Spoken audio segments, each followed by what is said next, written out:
Okay. Guys, welcome back to R&R, a conversation. Hindi ito interview, a conversation between dalawang madaldal na letter R, Ricardo and Ronaldo. Pag-usapan natin ito. Okay. So this SW survey that came out, okay, very, very important sa aking palagay yan because it shows that not only a majority but a growing majority of Filipinos are open to the ICC probe dito sa mga allegations of extrajudicial killings under the previous administration. And 57%, that's 6 out of 10, are saying that dapat mag-cooperate ang Pilipinas sa probe na yan. So I think this is an interesting situation, right? Whereby Marcos can hit two birds with one stone, right? Like ICC allows him to marginalize a big Karen, and at the same time, it's increasingly a popular position, apparently, right? Now, alam ko yung mga walang yung mga trolls na yung mga bayaran dyan at mga makapili club. They're trying to spin this and looking, oh, but they're in the survey. There were questions about impartiality of ICC. Of course, magsispin-spin sila. But the reality is that majority of Filipinos, 53% want an ICC probe, 57% want cooperation of the Philippine government with the ICC probe.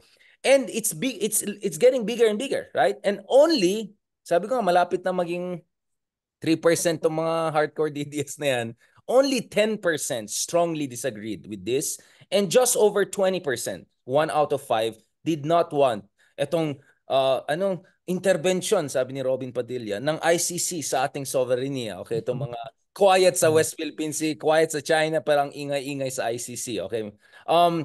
Sir Ronald, how do you read this? Because for me, there's also kind of a moral vindication here. Because let's be honest, I don't know what's your personal experience, pero ako, Ronald, nasaktan talaga ako when I saw many of our kababayans, people that I respected, marami pa dyan sa mga gated communities na mayaman, cheering on the drug war, even if they know maraming EJK na nangyari. And for me, that was a moral crisis. I mean, how can we call ourselves a Christian nation and then you have so many people? So now I feel, baka nangyari lang dito, it was really all about climate of fear. Eh. 'Di ba? Kasi SWS was very clear. 7 out of 10 Filipinos feared being victims of EJK during Digong's time. Almost 8 out of 10 Filipinos, actually 95% in Metro Manila didn't want the suspects to be EJK. They wanted them to be kept alive. So that means baka ngayon na nawawala yung fear factor kay Digong at nagigets din ng tao na si BBM ay hindi rin maging diktador kasi last year in SWS, 47% they said they feared expressing contrarian views. See, I know all of the data. So hindi ko alam dun sa mga walang yung makapili club na nagsispin-spin. Ewan ko kung anong bayad sa kanila. Hindi ganun kagaling yung mga... Kami, sariling sikap lang, mas nag-aral kami na mabuti. How do you read this, Ronald? Because for me, I think a big part of Duterte's superlative popularity was all of this fear factor that distorts people's preferences. And now that the cloud is lifting, people are more honest about their compassion, their humanity, and probably even regrets of perhaps not being vocal enough during those days of ang daming namatay eh. Thousands, if not Tama ka, tama ka Big R, no? Isang mahalagang factor dito ay yung fear factor, no? Marami talaga yung natatakot lalo na nung nagsimula na yung tokhang. Lalo na nung nagsisimula na magpatong-patong yung mga bangkay dito sa extrajudicial killings. Pero ang pinagsimulan nito was the populist rhetoric, 'di ba? Yung populism na pinag-uusapan natin sa mga previous episodes, no? Na hindi lamang nangyari sa Pilipinas, kundi around the world, 'di ba? 'Di ba? Oban, Erdogan, Bolsonaro, Trump, no? Even to some extent Xi Jinping, no? Kahit iba Putin, yung sure. kahit iba yung kanilang kalagayan. No? So, it's a worldwide phenomenon. Pero sa atin, very distinct eh, no? Dahil halos nangyari siya overnight. Na after a very modernist leader, biglang nagkaroon ka ng populist leader, no? Pero anecdotal, pag nakakausap ko kasi yung marami sa mga OFW, natatakot sila dun sa kanilang mga kamag-anak. Na-create kasi yung fear about crime. Na-create yung fear about drugs, no? Ang sabi nga ni Digong ay 5 million, no? 5 million more yung mga addicts sa ating bansa. Hindi ko alam kung nasaan yung datos na yun, no? Paano, kahit nung panahon niya, wala namang maipakitang datos eh. So, ang laki daw ng mga... So, yung mga OFW, nagwo-worry sa kanilang mga kamag-anak na baka nalululun sa droga. Manufactured crisis. Are you implying this Yes, is yes. manufactured crisis? Oo. Na-exaggerate eh. Na-exaggerate ng husto yung real problem ng crime at saka drugs. Pero na-exaggerate at naging kwan siya, na weaponize. 'Di ba? Na-weaponize siya eh, no? Yung traditional populist ethos na create a big enemy. Tapos package yourself as the solution, no? Susolusyonan ko ang drug problem in 6 months, no? 6 months. Natapos yung 6 years, walang solusyon sa drugs, no? Kaya fast forward, yun naman yung nakikita natin ngayon. Nawala yung fear factor. At the same time, nakita na walang naging solusyon sa drugs na pinagmamalaki na susolusyonan in 6 months, no? Tapos, yung populist ethos na nagsimula ay medyo nag-taper off na, 'di ba? Naubos na. So kaya ngayon lumalaki ngayon yung nakikita nating mga survey in support sa halimbawa sa ICC na babalikan or isa-summarize ano ba talaga nangyari sa drug war, no? Nasolusyonan ba yung drugs o patuloy na lumaki yung problema sa drugs? Halimbawa, nung binigay kay Lenny yung pagiging drug czar, ang proposal ni Lenny with the advice of Senator Ping Lacson, ang puntahan yung supply side ng drugs, hindi yung demand side. Lalo na around the world, no? Around the world, no? Ang treatment sa problema sa drugs, sa opioid crisis ay tinatawag nating harm reduction, no? Tignan na yung mga addict ay biktima rather than sila yung kriminal. Tignan sila as victims ng isang crisis. Diba? Yun yung tinatawag ngayon na ginagamit ng civil society na harm reduction. No? Or public health approach. Public health Yes, no? approach. Public health problem. At mismo yung presidente ng Colombia na nasa front line nitong mga drug cartel, ang sabi niya, no, nagkamali kami. Hindi solusyon. Hindi solusyon yung ginawa namin na anti-drug campaign. Di ba? Yun ang sinabi niya. Anong tawag sa kanya ni Digong? Stupid. Pero mo tinawag yung presidente ng Colombia na humarap doon sa pinakamalaking drug problem around the world. Ang tawag sa kanya, stupid. No? After ng kanyang karanasan sa paglaban sa Medellin drug cartel, kay Pablo Escobar, no? Yung Cali drug cartel, Kali drug. Yeah, nakakatakot yung Kali actually. Mas ang tawag sa nakakatakot. kanya stupid, no? Stupid. Habang ito si Digong pinapapatay mga addict tsaka mga pusher, 'di ba? So, Small time, yan yung small time.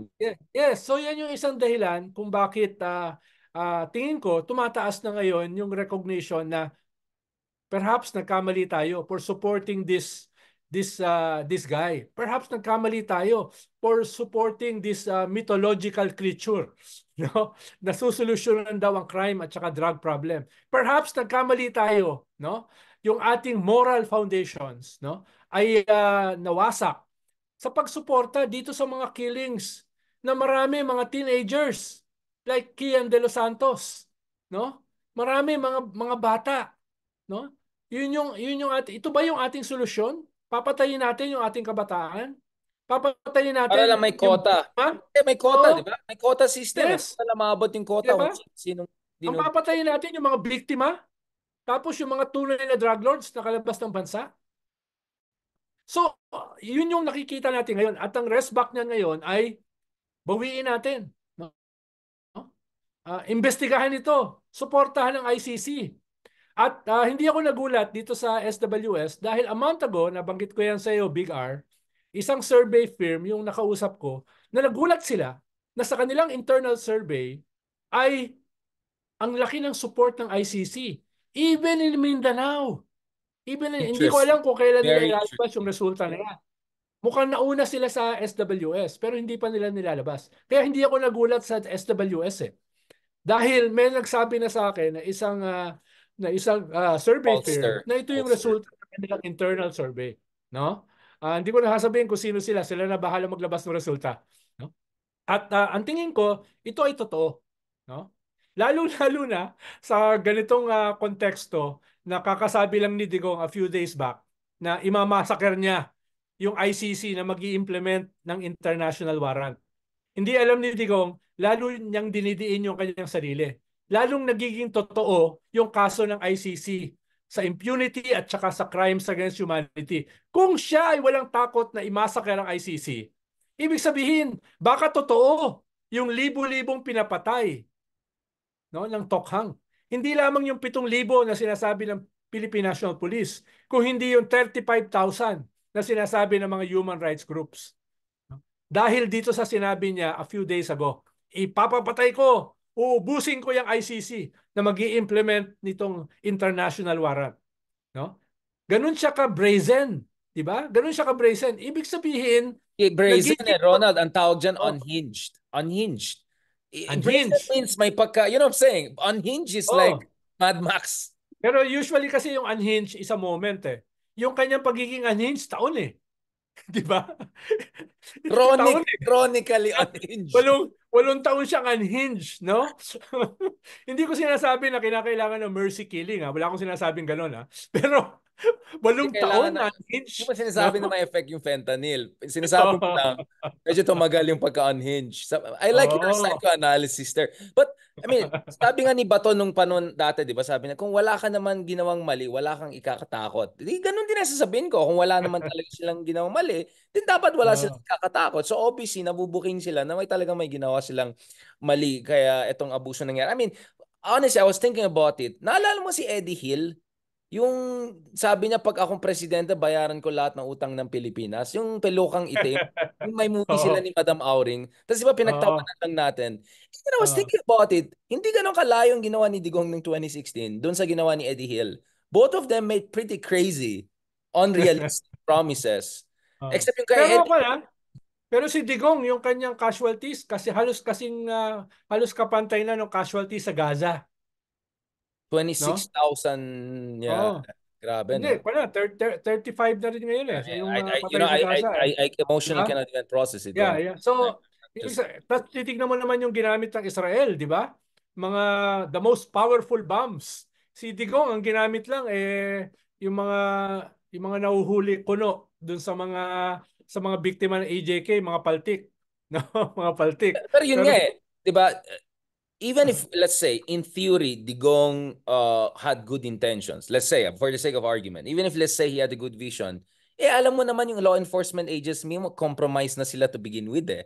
So you gave them a license, you created a permission structure potentially for the worst type of people to have carte blanche, right? To have essentially a blank check to do whatever they want. So essentially, you ask for that catastrophe. Kaya natuwa ako, Ronald, na hindi sumama yung AFP. 'Di ba? I think the moment that the military said, ayaw namin makialam dyan sa drug war na yan, that kind of helped save our democracy. Imagine if the military, ala Mexico or ala Colombia, sumali dito sa drug war na yan, talagang narco state ang maging dating natin. Hindi in terms of my at Pablo Escobar, in terms of total weaponization of this drug war, right?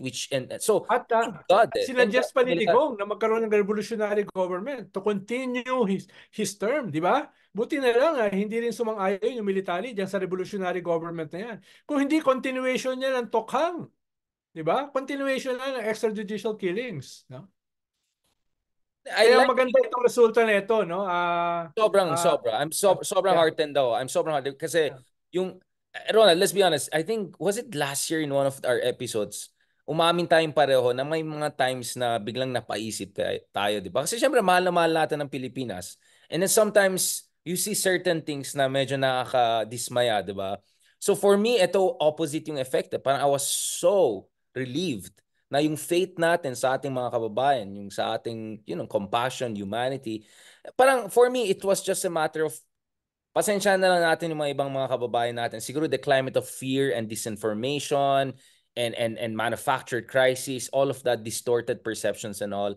Pero once I think the cloud was cleared, klarong-klaro where the majority of Filipinos stand. Only 21% didn't want the ICC probe and only 10% strongly agreed. So sobrang At maliit lang. tumataas, tumataas. At The it's the numbers are trajectory, moving, di ba? exactly. It's No? going up and up, so I The won't be movement of surprised. numbers is It's the different, no? movement, the trajectory Pero which is naaasar important. pa rin ako doon sa ating mga elites, especially yung pinapackage yung sarili as modernizing elites for a while.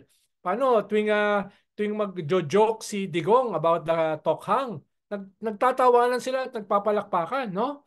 Hindi ko na sila babanggitin pero alam nila kung sino sila, Hindi natin no? Ang babanggitin, pero hanapin ko yung mga video package nila. nila sa Makita sarili natin nila, video. modernizing elites, no? Pero tuwing magjo-joke si What a shame. Digong tungkol dito sa killings na ito, tungkol sa kanyang mga rape jokes, nandun sila tumatawa at pumapalakpak, no? Mga walang hiya. I mean, these are, and ako kasi na-share ko yung video ni Digong nung sabi niya make us a province of China, tapos nagpalakpakan yung mga nasa audience. Forever na yan. Forever na yung mga video na yan. Yung mga province of Oo. China, Team China, Team China sa Pilipinas. Ayan, umayos-ayos Oo. kayo dyan. Gusto ko nga balikan yung mga video na yun nung mga Pero yan, nung, mahanap nung natin mga online. mga big business natin, no, Exactly. na yung ibang mga big businessmen natin, talagang mga talamak yun. Pero yung iba na pinapackage yung sarili nila as the more educated, the more intelligent, the Gusto lang more natin. modernist ng ating elites, no, nandun sila nagtatawanan, nagpapalakpakan sa mga rape jokes, sa mga killing jokes ni Digong, no? Dapat While isumpa there yung was actual killing happening. I mean, it's yeah, one yeah, thing that you laugh at the bad joke. It's another yeah. thing you laugh at something that actually is not a joke. It's just a fake joke about a horrible reality, right? I Sabi think nga nung isang political analyst na nakasabay ko dun sa isang meeting sa mga European Union parliamentarians na dumalo rito, no? Ang nag-host si EU Ambassador Franz Janssen. Yung isang political analyst na kasabay ko, ang sabi pa naman, wag seryosohin yung mga sinasabi ni Digong, no? what a shame Napilitan on these people. What a tuloy yung shame. katayin siya kahit kilala ko siya, no? Kahit kasama siya dati sa progressive movement, no? Kilala ko rin yan. Dahil sabi ko, oh, sabi Alam ko, ko, binigyan lang ng ano yan joke, eh. no? Konting committee Oh, position lang sa oh, Congress, ganun. oh, Wala na, binigyan lang bigyan ng na sila. konting binigyan lang Sobrang, ng konting ang position chipang, ang do sa chipang nila. federal Sobrang committee, di cheap. ba? Tapos gano'n naman Sobrang sa cheap. iba. Huwag daw i-take seriously yung mga sinasabi ni Digong. Huwag mo i-take seriously kung hindi libo-libo yung patay. Kaya napilitan akong katayin Shame siya, on them. ipahiya Shame sa on them. harapan ng mga Shame on these people. ng mga Oh, European parliamentarians, no? ako, Ibig sabihin mga ganyan may mga ganyan na mga kasama natin sa progressive movement, kasama natin sa reform very movement, critical kay no? Pinoy, very O critical kay Pinoy, and then tapos bigla kay pagdating ngayon Digong. dito, Mm. no? Turn a blind eye. Hindi lang turn the blind eye, sinusuportahan pa. 'Di ba? Pero Ronald, Sinusuportahan. medyo matanda na yung iba. Pinagbigyan ko na lang. Honestly, medyo napikon ako dati sa kanila. Nagdebate nga kami sa UP. I know kasi what you're talking about eh. Wag na Oh. natin pangalanan. Well, I hope God will give him, well, gender reveal na kaagad. Give him, Ako part ko wisdom. kasi ay Oh. ayoko na maulit 'yan eh.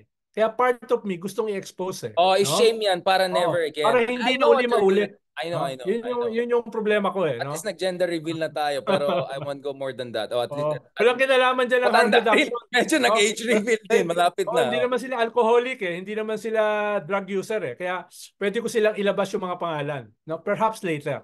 No? Pag nakapag-reflect na ako next Easter. Alam mo, Ronald, yun kasi yung problema kay, iba sa mga kaibigan natin, Oh. like how cheap, di ba? Inimbita lang kayo sa Malacanang, nakidinner lang kayo kay President, biglang pro na kayo. Or binigyan lang kayo ng kachipangan na position sa kung anong kaiwanan na committee, biglang you forget about all your principles and convictions. Like, I mean, if you're gonna sell your soul, might as well get something good out. Parang, you're not even good in Tapos, at the same negotiating. time, meron naman nag-scale up. Halimbawa si Bishop Ambo David ng Caloocan at that time. Diba, tinreten pa Kapatid siya ni ni Randy Digong. David. Yeah. Diba, tinreten pa siya. Siya ngayon ang presidente ng Catholic Bishops Conference of the Philippines. Pero siya yung isa sa pinakamaraming EJK sa Caloocan. Sa Caloocan. Diyan pinatay si Kian Del Santos. Tinago nila yung mga kaibigan ni Kian ng mga witnesses. Kinasuhan pa sila ng gobyerno ng kidnapping, including Senator Risa.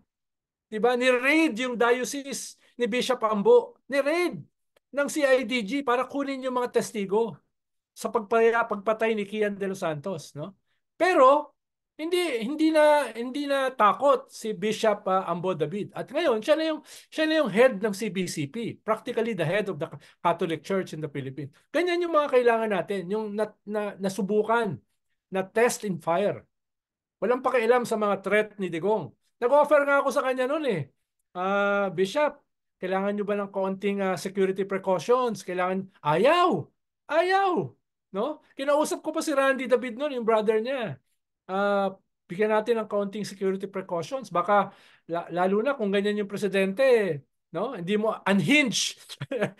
Anything can happen. Chronically unhinged. Chronically unhinged. Ayaw niya ng minimum security precautions, no?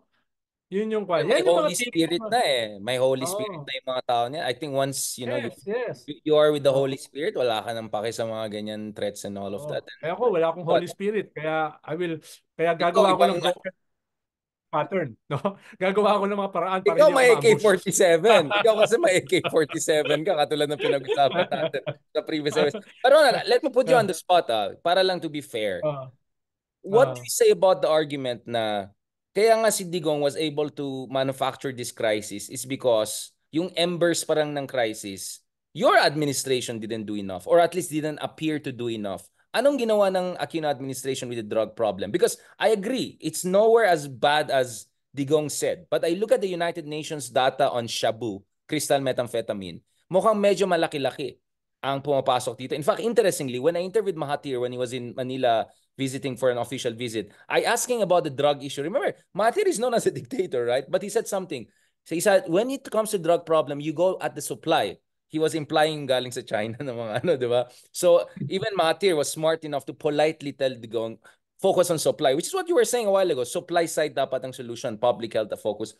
But just for the sake of reminding people, do you think na may konting overlook ang reformist administration from Ramos to Pinoy in terms of dealing with this na allowed for Digong to exaggerate it? I also Googled it because when I wrote the book about Digong, I wanted to understand where is this penal populism's appeal coming from. Among others, of course, yung slowness ng justice system, lack of faith in human rights, blah, blah. The other one I noticed is actually there are reports na yung Sinaloa nakapasok pa sa Manila. There was a raid in 2015 na Batis Sinaloa. So apparently the Philippines was becoming a hub for crystal methamphetamine transport. Again, it's not 10 out of 10 a la Mexico, a la Colombia, but it was not like 0. It was more like 6 out of 10.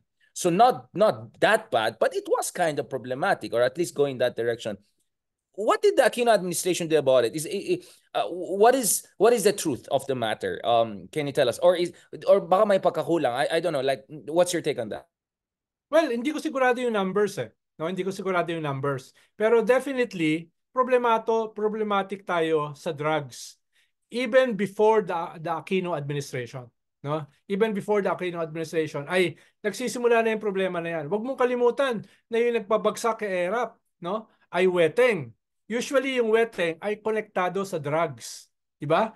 Syndicate yan eh. A syndicate ay konektado sa prostitution, money laundering, konektado yan Bundle crime yan eh. Yeah. yes, kaya nga tawag syndicate eh. It's a multifaceted mafia type of organization na which never disappeared talaga, no? Which never disappeared. At with the opening of borders, lalong naging fluid yung pagpasok niyan, no? Kaya yes, yan ay problema ng Aquino government. Hindi lang yan, pati terrorism. Halimbawa, na-monitor namin doon yung pagsimulang paglaki nitong Maute. No? Doon ko first time narinig yung salitang Maute. Dahil ang alam natin kasi Abu Sayyaf eh. Ang alam natin, di ba, ibang mga pangalan. BIFF, yung mga Yung Maute. gano'n. BIFF. Nagsisimula yung sumulpot eh. Nagsisimulang sumulpot, no? Nung mga panayan. Pero yung drugs ay matagal na yan. Matagal na yan. At with the opening of borders, lalong naging malakas yung pagpasok niyan, no?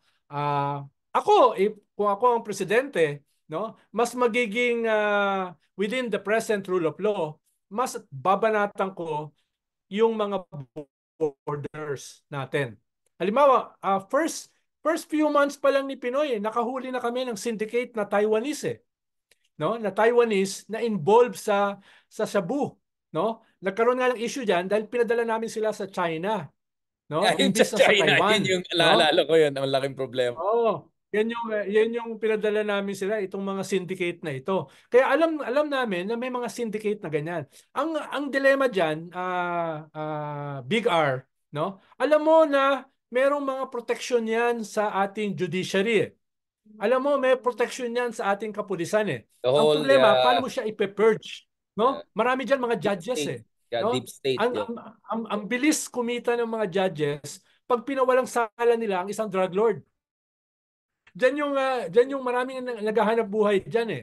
Kaya yun yung balancing act between the rule of law at yung strong arm tactics to quell itong mga piskal, itong mga hukom at saka itong mga pulis na ito. So may No? purge dapat. So there should have been a purge. A more aggressive response dito sa mga There corrupt should have been a purge. Pero alam mo naman, politician. because of the rule of law, Kakasuhan mo yan eh. Kakasuhan mo yan. Kailangan may testigo. Tapos yung testigo, poprotektahan mo. Di ba? Tapos, yung mga biktima, yung mga addict, yung mga pusher, kailangan i-rehabilitate mo. Which entails a certain amount of funds. At saka expertise. Di ba? Yung ating mga barangay health services. No? Kailangan meron diyang negative campaign pero at the same time merong positive campaign dun sa harm reduction to rehabilitate the victims rather than killing them. 'Di ba? Yun yung dalawa na sabi mo nga baka kulang yung 6 na taon na term, 'di ba? Yeah, 'Di going ba? back to our episode, yeah, it's not enough yet. First year mo, nag-a-adjust ka pa lang eh. Yung last year mo, lame duck ka na eh. So practically, you Yeah. have 4 years. No? 4 years para Yeah. mag-adjust. Kaya nga sabi mo, masyadong maikse for a good president, masyadong mahaba for a bad president. President, ang 6 No? years. Yun yung pinag-uusapan natin in a separate episode. No? So yan yung mga contradictions eh. Ganyang klaseng problema. No? At ang problema kay Pinoy, wala namang background sa ganyang klaseng Yeah. law enforcement, 'di ba? Hindi naman niya strong point 'yan eh, no? Hindi nga siya prepared as a president. I understand, and corruption Diba? was an issue, but Yeah. may maraming criminal Halimbawa activity. kung ako yung presidente, ang kukunin kong drug czar yung mga tipo ni Ping Lacson. 'Di ba? Yung kinakatakutan ng mga drug lords. No, hindi ko sinasabi na si Ping Lacson yung kukunin ko, pero yung nauunawaan, no? Nasaan ba itong Big Five? Meron tayong Big Five ng mga drug syndicates, no? May listahan diyan ng mga pulis eh. Alam naman nila kung sino yan eh. Open 'Di ba? secret na yan, open secret. Open secret. Parang yung ating mga hoarders, parang yung ating mga cartel. Alam naman yan eh. May listahan yan eh. Ang kailangan na lang dyan, i-implement. Ang problema sa implementation, no, sa mga courts, marami sa ating mga piskal at saka judges na bibili or in the pockets nito mga syndicates at saka cartel na ito. Di ba? Yun yung, alam mo ang ginawa sa Latin America, Guatemala yata yun?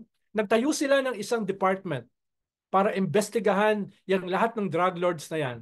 Nilagay nila sa isang building, pati yung mga pamilya ng mga judges at ng mga prosecutor, pinagsama-sama para hindi makidnap, para hindi magamit laban doon sa mga judges. 'Di ba? Yun yung ginawa eh sa isang bansa sa Latin America. Ako, Ronald, kasi I was thinking we can have something like this. Talaga. Yeah. To some extent, ginawa yan. Di ba yung ginawa sa Hong Kong? Di ba napaka-corrupt ng Hong Kong dati? Yeah, of diba? course. Until movies, nakikita mo, yeah. Criminal special entity, task force, diba? Na talagang mafia, na hindi accountable dun sa mga local courts. Hindi accountable sa mga local courts dahil yung mga local courts ay bahagi ng system of corruption at saka criminality. Baka kinakailangan natin pag-aralan yan eh. No? Siguro pag ikaw na yung president, pwede mo ako i-appoint as a anti-drug czar.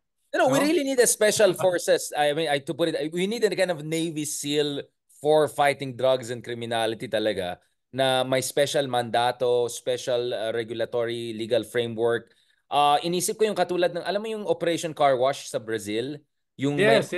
Diba? They had to investigate the vice president, the president, the house. Yes. And they got rid of everyone very successfully, except si Bolsonaro yung nanalo. But hindi sila accountable do sa local courts. Exactly. Diba? I think we need something like Brazil also, Operation Car Wash. But minus the bad things that happen kasi bias sila kay Lula and all of that. But that's a good point. And you also need someone like Rudy Giuliani, not the latest one, but the Giuliani that caught the mafia in the 80s. Diba? The Giuliani in the 80s. Yung RICO law. Right? So, I completely agree. What we need is not going outside rule of law, but actually maximize what we have by being inventive and creating parallel specialized task force and organizations na hindi sila ma-ensnare ng deeply corrupt systems. No? Out of the box yung strategy. Pero totally still within the framework of the rule of law. Rule of law. Right. At hindi pinapatay yung mga biktima. Yes, exactly. Kaya nga special force eh. Hindi yung Oo. bara-bara bombayin mo yung buong lugar, di ba? You wanna go after Bin Laden, you don't bomb the whole village. You go after Bin Laden, you send the Navy SEAL. Parang Tapos ganun yung yung idea. tapos Yeah. yung nag-i-implement ng Tokhang tsaka EJK, hindi mo alam, may relasyon din sa drug syndicates. No, na pinapatay pala nila yung kanilang mga rivals, 'di ba? Pinapatay nila yung sarili nilang mga network ng mga pushers. 'Di ba? Yun yung problema dahil walang checks eh. 'Di ba? Walang check eh. Dito sa mga nag-i-implement ng Tokhang. For all you know, yung nag-i-implement ng Tokhang ay may relasyon din sa drugs. 'Di ba? Or nag-eliminate lang sila ng footprint nila, 'di ba? Papatayin yung mga small timers para Yes, okay. I yes. mean, alam ng tao yan. Kaya ako basa ko, just to end on this episode, ang basa ko dito is there was a lot of frustration, hysteria, and all na-exploit ni Digong. Pero the bara-bara solution, the barangay chairman style solution doesn't solve it. You need a proactive, specialized surgical approach, parang special forces, task force, and there's no lack of models. I like the Latin American examples or Hong Kong example kasi malala talaga yung situation sa kanila. And they were able to do that in similar conditions, diba? So, sana pag-aralan na mabuti. At yun yung wala kay Digong eh. Hindi niya At pinag-aralan eh. at Binara-bara at lang niya eh. at maganda yung sinasabi mo na lumalabas ngayon sa mga survey, no? Ibig sabihin, merong political base ngayon para ayusin ng in a different mode yung anti-drug campaign na yan, 'di ba? At pero para maayos yan, kinakailangan mo muna ng resolution. Ano ba nangyari sa Tokhang, no? 'Di ba? Ganun yung imperative na pinapakita ng survey na tanggap nila na walang nangyari dito sa Tokhang anti-drug campaign at lalo pang lumala yung sitwasyon. At the same time, ang daming namatay ng mga biktima na hindi naman dapat namatay. Yun yung maganda dito sa mga survey na lumalabas. It's Yes. a reckoning eh. It's a reckoning na kung hindi dadalhin ni Presidente Bongbong sa logical conclusion, mumultuhin at mumultuhin siya ng problema na yan. Kailangan dalhin na niya eh. Diba? Kailangan dalhin na niya sa logical conclusion. This is Yung his moment of ICC. truth. Yeah, I mean, if there's one time na I don't want him to be conflict avoidant, probably is this one. Kailangan talaga niya panindigan. Ito yung, you were elected a president to make tough choices, not to make easy choices or easy, I don't know, Valentine's, gym videos, mga pa-cute na gano'n. Sana naman, hindi lang pa-cute populism. We need decisive leadership. And he can hit multiple birds with one stone, right?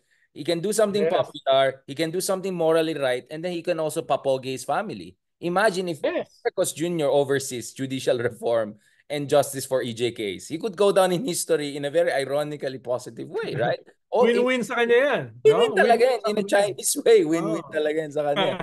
Fantastic. I really enjoyed this episode kasi yun nga, medyo emotional tong issue na to. May mga nagsabi na may mga lambat sibat. Was that also special operation during time of Pinoy? But anyway, we can have a different discussion about Pinoy style. But thank you, Secretary Llamas, for also having a fair assessment of yung mga pagkakulang ng dating administration, but without exaggerating their shortcomings and giving credence dito sa mga populist antics ni Digong.